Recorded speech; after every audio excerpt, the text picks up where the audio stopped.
Let's talk about the CBSA. That's the Canada Border Services Agency. The CBSA has a huge mandate. They facilitate the flow of millions of travelers and hundreds of billions of dollars worth of trade in Canada every year. That means they interact with everything from your day trip across the US border to inspecting and approving goods coming into our country by truck, train, plane, or ship, to seizing illegal drugs at our borders. And we just got a look at how the CBSA is doing based on its own performance metrics. Spoiler alert, not great. One of the roles the CBSA fills is ensuring that people entering Canada are actually allowed to be here, which means that when someone wants to enter Canada, CBSA provides a recommendation on whether that person is admissible. CBSA sets a modest standard of providing those recommendations in a reasonable time frame, about 80% of the time. That makes sense. Some applications are complex, but last year they produced a recommendation within that time frame only 12.9% of the time. That's pretty beyond a failing grade. What does it mean in reality? It means that people that shouldn't be in Canada are in Canada. It means that people that are a security threat to Canadian communities, who misrepresented themselves to get into the country or who have seen their permission to be in Canada lapse, are still here. So the natural question is, why? Why was the CBSA only able to figure out if someone who is in Canada should be here 12% of the time? Well, the CBSA itself says that's because of, quote, recent immigration facilitation initiatives. That's bureaucrat speak for letting more people into the country. We've all seen the numbers and the headlines: temporary foreign workers, asylum claims, and more. And when it comes to prosecuting those who are not legally in Canada, they haven't done a great job either.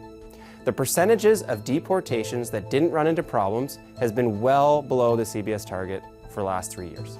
Worse, the percentage of prosecutions that resulted in conviction fell, not because more people were acquitted, but because the charges on old files were simply dropped because the case took too long. The CBSA also has a really important job stemming the flow of stolen illegal vehicles leaving Canada. And on this issue, the CBSA is also falling short.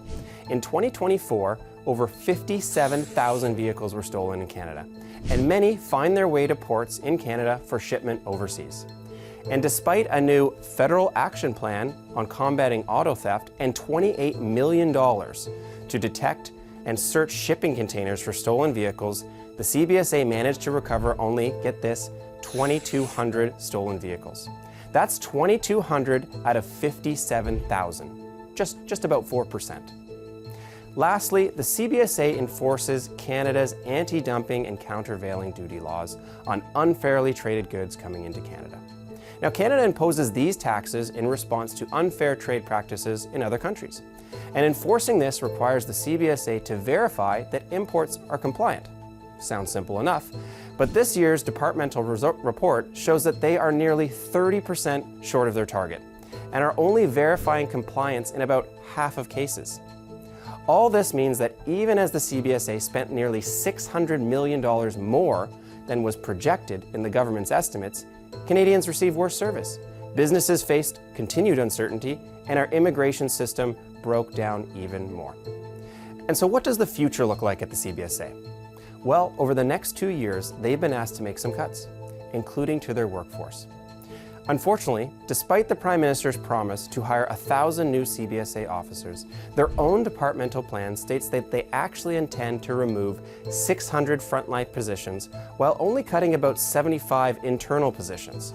So that means less frontline officers to preserve bureaucratic jobs. Well, that doesn't make our country more secure. And with trade at the forefront of our national conversation and the Americans specifically calling out the poor performance of the CBSA as being so bad and so unreliable that it constitutes a trade barrier, the CBSA really needs to step up its game. And whose responsibility is that? Well, that's Public Safety Minister Gary Anandasangria.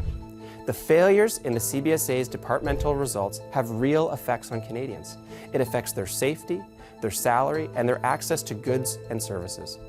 The minister must take action next year so that when we look at the results, we see improvements rather than even further progression.